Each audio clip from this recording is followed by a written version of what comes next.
I'd like to thank a couple of people who've been instrumental in putting this together. The first is Kyle Cranmer, and I want to thank Kyle and the NYU Physics Department for hosting tonight's event.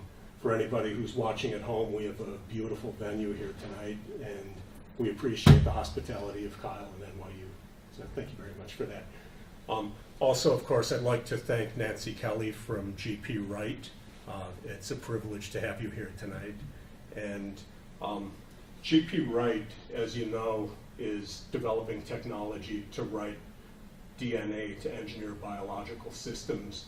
And I think that 10 years from now, this is going to be maybe the most important technology in the world.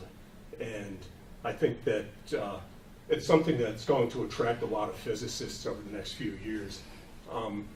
You may be aware that this year is the 75th anniversary of Schrodinger's book, What is Life, which inspired a whole generation of physicists to focus on biology and genetics.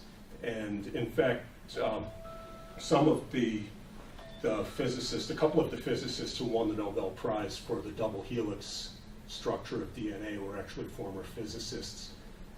There was Francis Crick and Maurice Wilkins. And at the time that Schrodinger wrote his book, the big challenge was to understand the physical basis of genetics. And people in the 1940s understood empirically how genes worked, but they didn't know what they were. No one had ever actually seen one. And so Watson and Crick and Wilkins and Rosalind Franklin figured out what the structure of the DNA molecule was, and that's what really launched the genetics into the modern era. And right now, I think what we have is a similar transition point where we know that there's one missing piece that we don't understand, but we know what it is. Namely, we're very good at reading DNA. We understand that all living things use the same DNA-based code, and we just need to learn how to write it. And once we can do that, then that's going to really open up revolutionary possibilities. And GP Wright is at the forefront of doing that. And so, as I said, I'm super excited to have Nancy here tonight, and thank you so very much for coming. Thank you. So let's just treat this like a conversation. If you've got questions, jump in, feel free to ask them. I am going to tell you a little bit about what engineering biology is. I want to preface this by saying I am not a scientist. I'm a lawyer and an economist by training. But I work with scientists, and I work on big scientific and medical projects. So I can give you the English answer, but if you want a more scientific answer, I can give you a recommendation of who to talk to.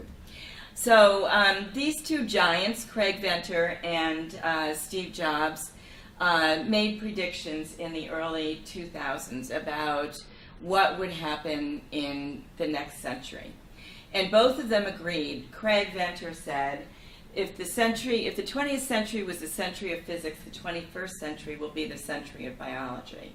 And Steve Jobs also agreed, biggest innovations of the 21st century will be at the intersection of biology and technology. A new era is beginning. And John alluded to some of this in his opening introductory remarks.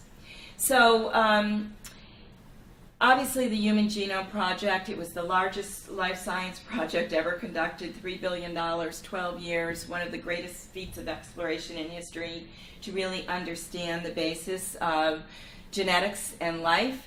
And it led to numerous discoveries in technologies, diagnostics, therapeutics, since it was completed.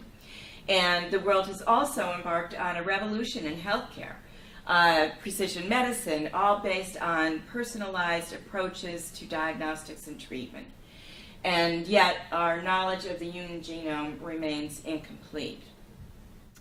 And many scientists believe that in order to truly understand how life works, we need to build genomes, and that means writing DNA from scratch using the tools and technologies of engineering biology. And we don't have all of the tools and technologies that we need yet, just as we didn't have them when the Human Genome Project started. We didn't have the sequencing capability to actually finish it. But we hope that through an effort like this, with grand research and development taking place, that we will be able to develop those tools and technologies. So a decade ago, a handful of scientists began to write DNA in order to engineer biological systems that could address global problems facing humanity. And this has applications in energy, bioremediation, agriculture, materials, chemicals. It will change the way we live in the world. And in 50 years, many of the products that we utilize will have a biological component to it. But our ability today to write DNA is highly restricted. You can only write short segments and test them, and this really limits our ability to manipulate and understand living systems. And we also can't produce long strands of DNA yet from what has been designed. And so we need advances at every step along the engineering biology process. And there's basically 4 steps in that process: design, build, deliver, test, and then redo.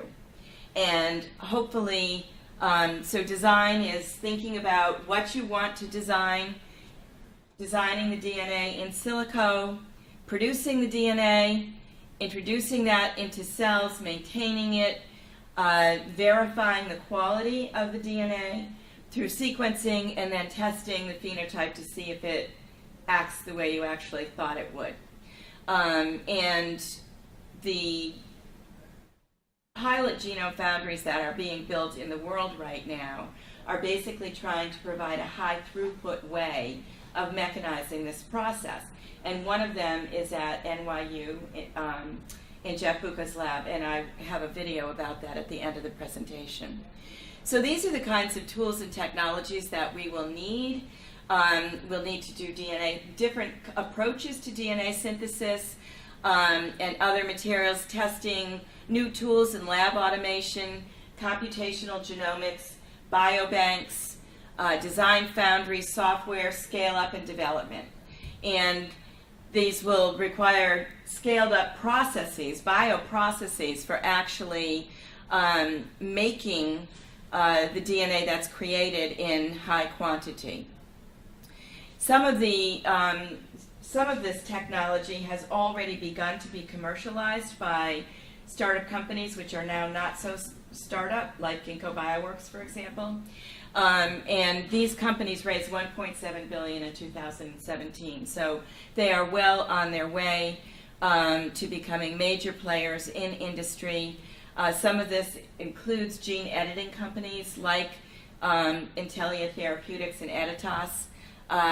So, you know, the synthesis and the editing come together in this area very nicely. So GP Write is basically an open international research project led by a multidisciplinary group of scientific leaders. And it's being conducted in phases with milestones, metrics, and assessments, and we're in the very early stages of the project. And we are also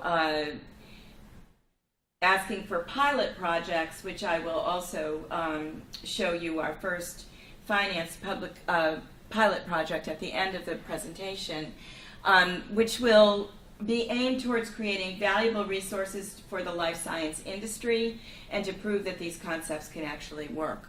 And so the first funded pilot project, which is being led by Harris Wang at Columbia and Jeff Buca at NYU, is synthesizing prototrophic mammalian genes, and I'll talk a little bit more about that at the end. So the goals of GP Write are not only to understand the functional properties and phenotypic properties of genomes, but it first and foremost reductions in the cost of engineering that will actually help us to test genomes and cell lines and create big projects around this. So the development of new genomics analysis, design, synthesis, assembly, and testing technologies. That's a primary goal of the project. And the idea is to drive the cost of engineering biology down by 1,000-fold in 10 years. Exactly what happened with the Human Genome Project, where it cost $3 billion in 2003, and now you can do it for less than 1,000 in less than a day. You know, that was 12 years, $3 billion, less than 1,000, less than a day. We see the same kind of technological trajectory happening in this field. Obviously, this is a field that raises a lot of social questions, so to have a very strong ethical framework that is really merged with the scientific framework in the project, and right from the beginning, we have had ethicists, nationally renowned ethicists, that are working in this area, working with the scientists to think about how to do responsible genome engineering. Want to disseminate the knowledge through publicly available databases so that everybody can use it.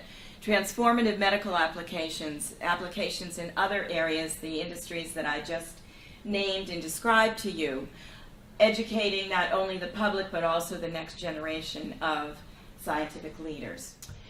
The Center of Excellence for Engineering Biology is a new nonprofit that is administering GP Right. It's a tax-exempt organization, and right now it's in a planning phase, and it's supporting the formation and work of multi-institutional and interdisciplinary teams that are working in 9 substantive areas. And I'll go through those in a little bit.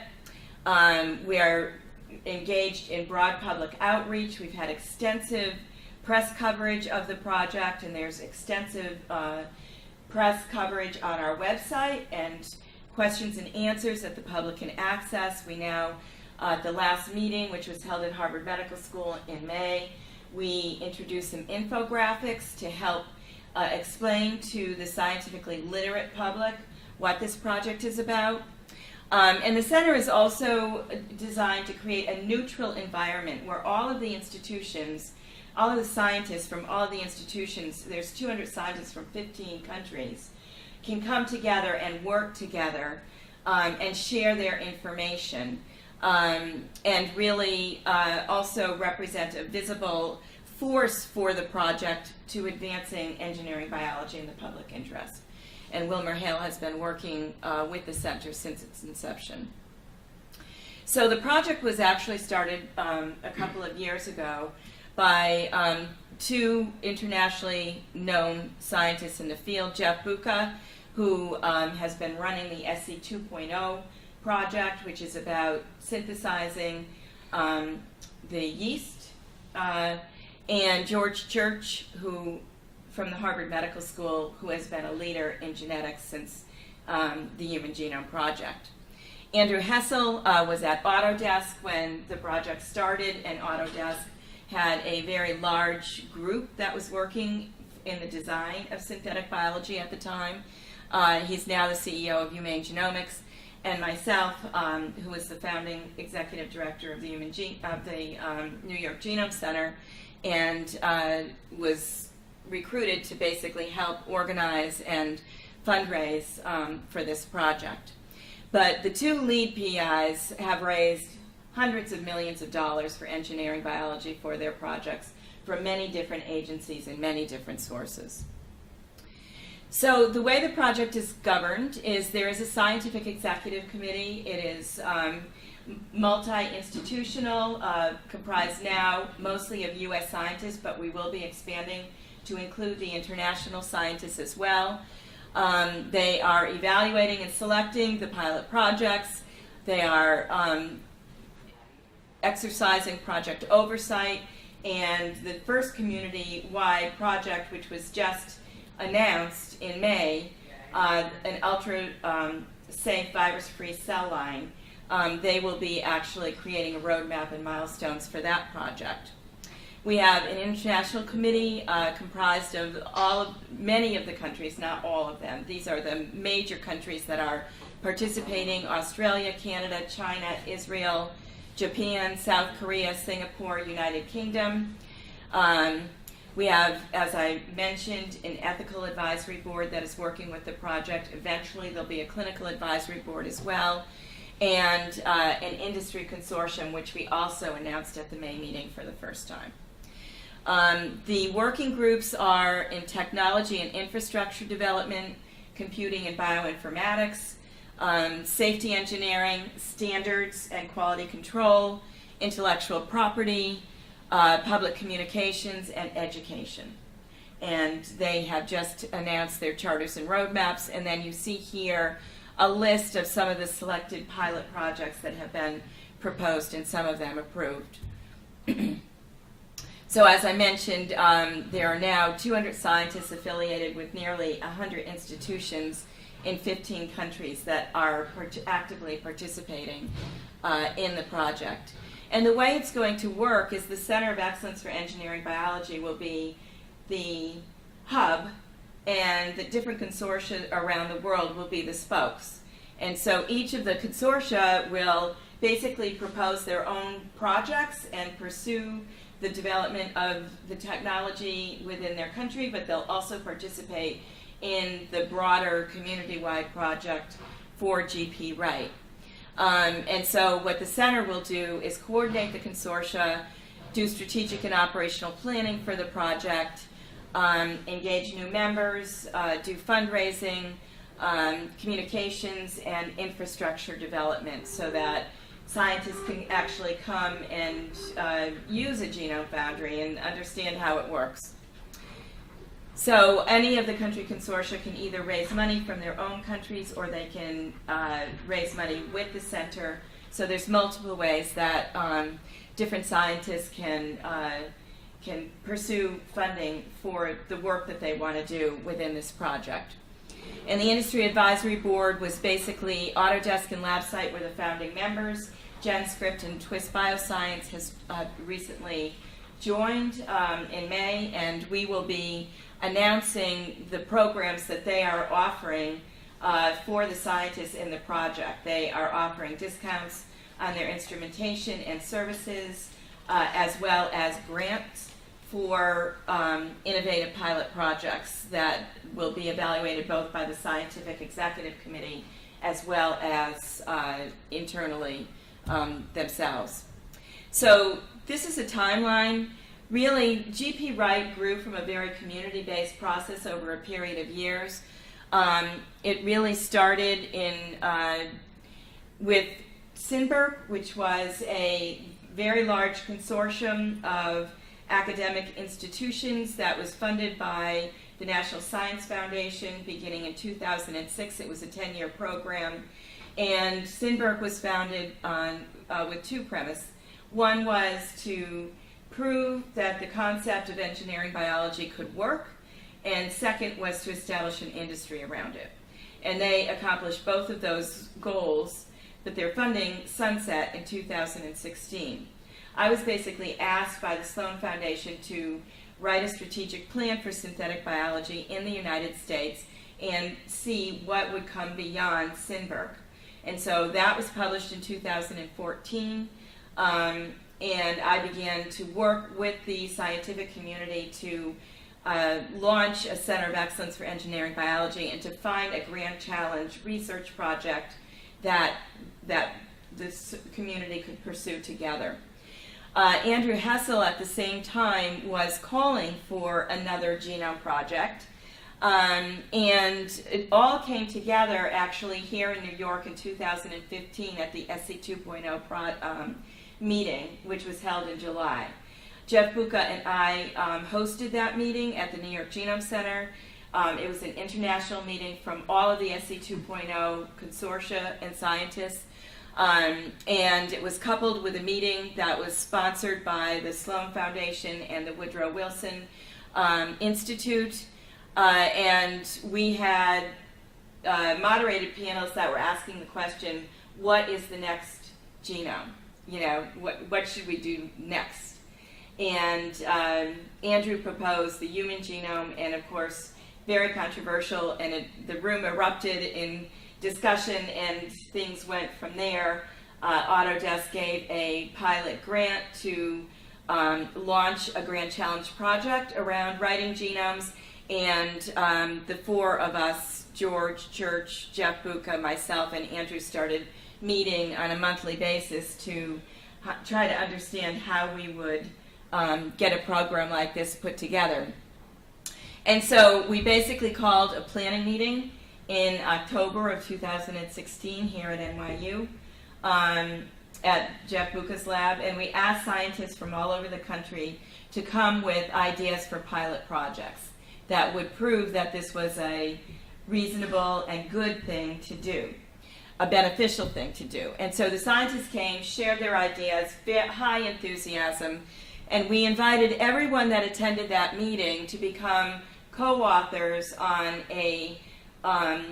essentially a commentary, which was published in Science in 2016, calling for a Grand Challenge research project and the synthesis of a human genome. That caused a lot of controversy, but once we were able to actually explain what that meant and speak to the press and the scientific community, later on in 2017, the project's concept had actually been expanded not only to the human genome, but to all genomes, plant and model organisms as well. And in 2017, we had a meeting that was sold out with over 250 scientists at the New York Genome Center from 10 countries. And all of that is on the website, the proceedings of that, which you can take a look at.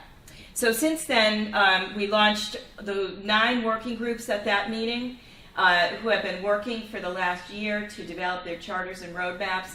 They just presented those at the May 2018 meeting. We'll be posting those shortly on the website.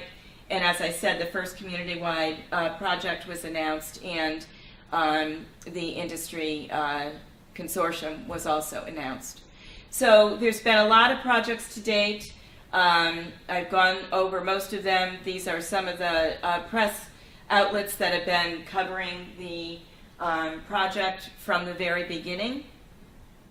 And bioRxiv has actually created a specific channel for the publication of GP Wright papers. So right now we're in a planning process, which includes business planning, scientific working group, site selection for a GenomeFoundry, and executing and fundraising for the project. And so in the short term, our focus is on developing and planning for the Center of Excellence for Engineering Biology, defining what the technology infrastructure will be, continued GP Wright planning and administration for the working groups and the projects, social, ethical, and policy development, because there's a lot of open questions, and communications and community engagement. So the infrastructure really has 2 requirements: a design, build, test platform, which is a fully automated DNA synthesis, assembly to scale platform, and an information technology architecture, which will allow data analysis but allow broad sharing of information across institutions and amongst groups. And the idea is to support the hub and spoke model of cooperation internationally. And today there's only a few examples of these genome foundries in the world. There really hasn't been any built to scale except Ginkgo Bioworks commercially. And as I said, there's one at NYU, there's one at MIT Broad Foundry, there's a demonstration unit at Berkeley, there's plans for the national labs to put together a foundry called Agile Biofoundry, and then there's a few in the UK, and some are being built in other places in the world as well, like China. So the expected outcomes of the project are many. The potential human health benefits are numerous. And not only, the development of new technologies, which are sorely needed, but really broad social impact through the understanding of what these technologies will mean for our society. Some applications, growing transplantable human organs, that will save thousands of patients' lives, engineering immunity to viruses and cell lines, cancer resistance into new therapeutic cell lines, cost-efficient vaccine and pharmaceutical development. All of these things can help to advance human health. But the benefits go far beyond that, as I said, and they will have applications in all of these different areas. Cloud labs and automation, DNA synthesis, organism engineering, bio-based chemicals, food, fuels, materials, biosensors, enzymes, and these are a few of the companies that are actually commercializing products in those areas. And responsible innovation is critical, and I can't stress that enough. So, as I said, we've been working with an ethical, legal, and social advisory board since the beginning to define what the issues are, and they will be working closely with the scientists in the community project and with the pilot projects as well. So basically, we're looking for $3.3 million for a year of intensive planning so that we can stand up the GenomeFoundry and the Center of Excellence for Engineering Biology, which we hope will be in New York, because it's a very centrally located place, and we've had many, many scientists write letters of support for that.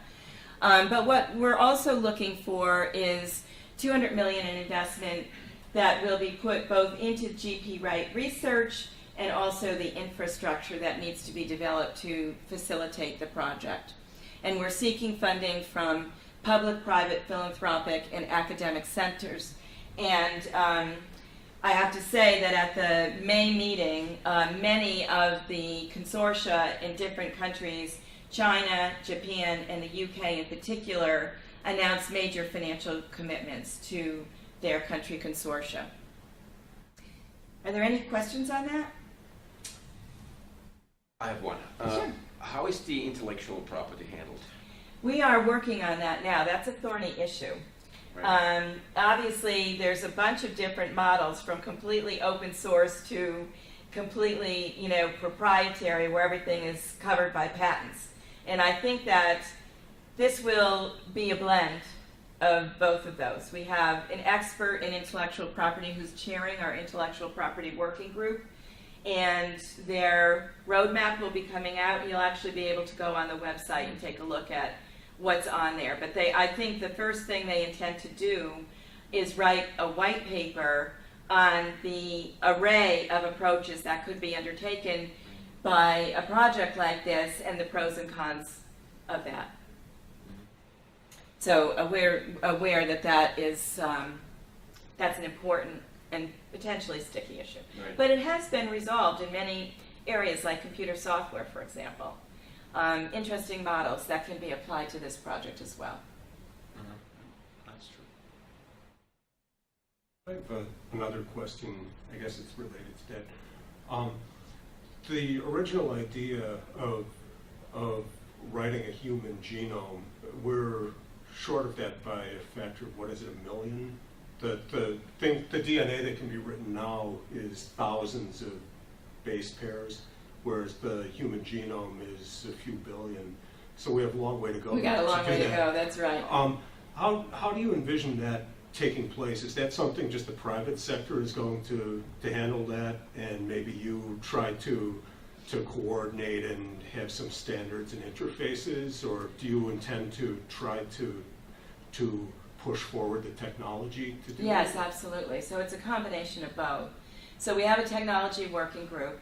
They've been working on a roadmap for the last year, and they've gone through everything, and there's industry on that group. We have about 40 people on it from all over the place. And they have been going through each of those design, build, test, cycles, and identifying what we have, where it needs to be incrementally improved, and where we need to leapfrog to something entirely new, because we need not only speed but also cost reductions in order of magnitudes, right? So they have been going through and creating a roadmap and identifying areas where the project could actually work, and be inviting pilot project invitations from that technology roadmap.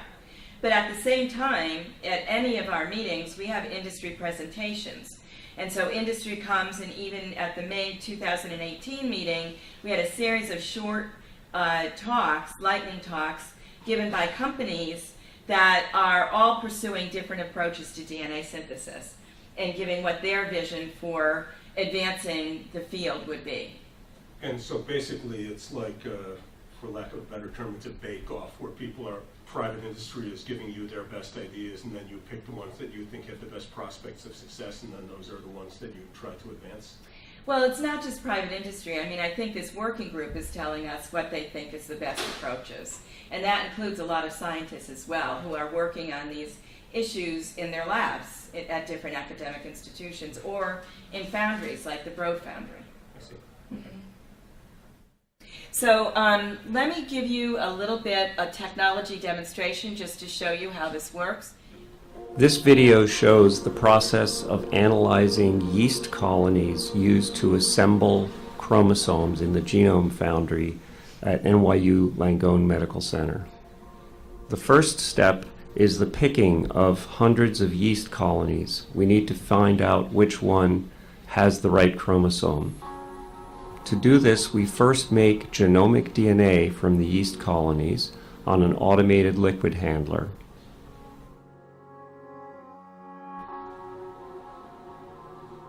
Once the genomic DNA is made, it's ready to be ported over to an automated work cell, which is going to combine the DNA with oligonucleotide primers to identify those yeasts that have the right structure.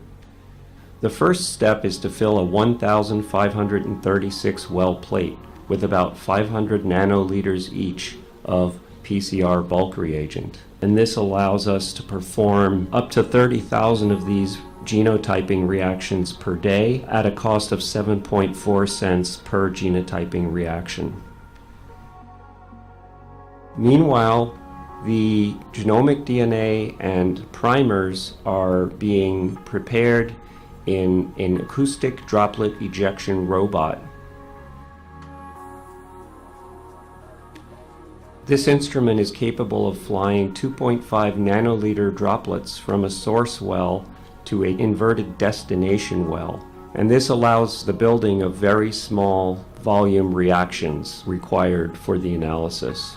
Finally, the plate is inserted into a 1536 well thermal cycler where the reactions take place. At the end of this, the plate is discarded because the information that is needed has been captured on a computer and is analyzed to tell us which colonies contained the correct chromosome.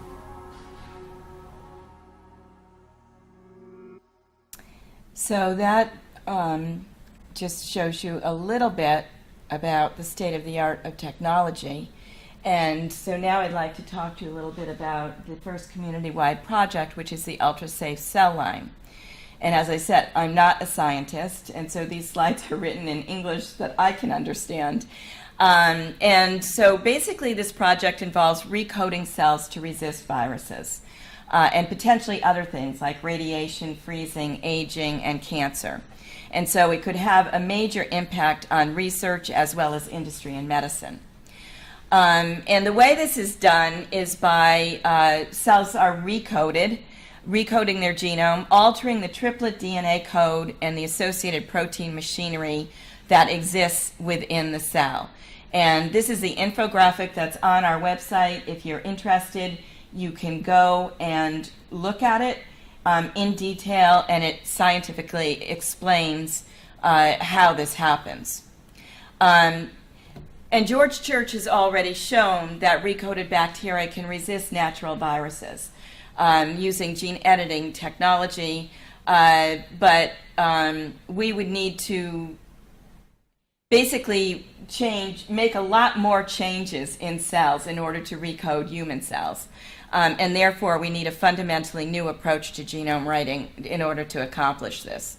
And so recoding cells will require investment in new genome synthesis and testing, all of which are broadly applicable to GP write And we hope that these cells will have tremendous research value and even lower the cost of drugs. Another specific application is the project that's being pursued by Harris Wang, engineering prototrophic mammalian cells. And as you may know, metabolism is crucial during health, disease, and aging. Chronic malnutrition is a major global health problem with dire consequences. And mammals require many essential amino acids in order to survive. And that's why most of us take nutritional supplements, so that we can provide those for our bodies. So the project is about engineering these essential amino acids and metabolism back into the mammalian genome, which requires about 230 genes to generate all essential amino acids, fatty acids, and vitamins needed. And it will also require the synthesis of hundreds to thousands of bacterial genomes to accomplish. And so this is basically the roadmap for the pilot project. I can't explain this, but Harris is pursuing this in collaboration with Jeff Buca at NYU. And these are some of the applications: biopharmaceutical production, medium development for batches, basically industrial applications, and understanding mammalian metabolism. That's the other question. Yeah. I've read about these, and these are amazing projects. They're really incredible. But the reason that people haven't done this before is because it's just too hard to do this through gene editing. There are just too many changes that you have to make. Exactly. I mean, gene editing is a good targeted tool, and it's very, very useful. But when you're talking about making the number of changes that we are in these projects, it's just not an efficient way to approach it. Right. So that's the presentation. Any more questions? For the Human Genome Project, it's the motivation for doing that is like very clear. Mm-hmm. And in terms of like this sort of GP Wright broader picture, I can see how like biofuels and various things like that would be really motivated. But what was the initial motivation for wanting to write a human genome? It doesn't seem like other than being fodder for controversy in the press. It's not obvious what the motivation for. Well, I think there was some feeling that it was an extension of the Human Genome Project. There are still many portions of the human genome that we don't understand, and that, like, for example, the dark matter in the human genome was called junk DNA just a couple of years ago. Now we know that it's really home to a lot of the regulatory functions, and it's a very important part of the genome. And so many scientists believe that unless they can build something, they won't ever really understand it. And so that really was the impetus. And also, I think Andrew Hessel in particular felt that as human beings, we have a particular fascination with ourselves, and that in order to attract the resources that we would need to really accomplish a grand challenge project like this, we needed to make it about something that everyone would be excited about and could buy into. And so I think that's where the thinking first began. And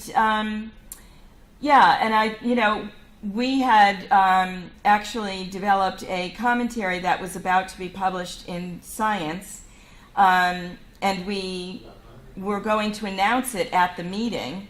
But then Science basically explained that they couldn't make the deadline, and because of their publication policies, we couldn't speak about the paper at the meeting, and two scientists who weren't there took issue with it, and that's basically where the controversy came from. But once the paper was published, and we engaged in a dialogue with the scientific community and with the press over the next year, I think that we came to a very, very good result about expanding the project to include other organisms and to help to understand the value, some of which has been explained here. Right. And where is that balance now between I mean, or is it not defined? It's through this procedure that you're describing. So this is the first community-wide project. I think there'll be another one that will be defined in plants and in model organisms. I mean, the next question about the recoded cell line is what cell line, right? Is it a human cell line? Is it a mouse cell line? There are many cell lines that are being discussed by the Scientific Executive Committee right now.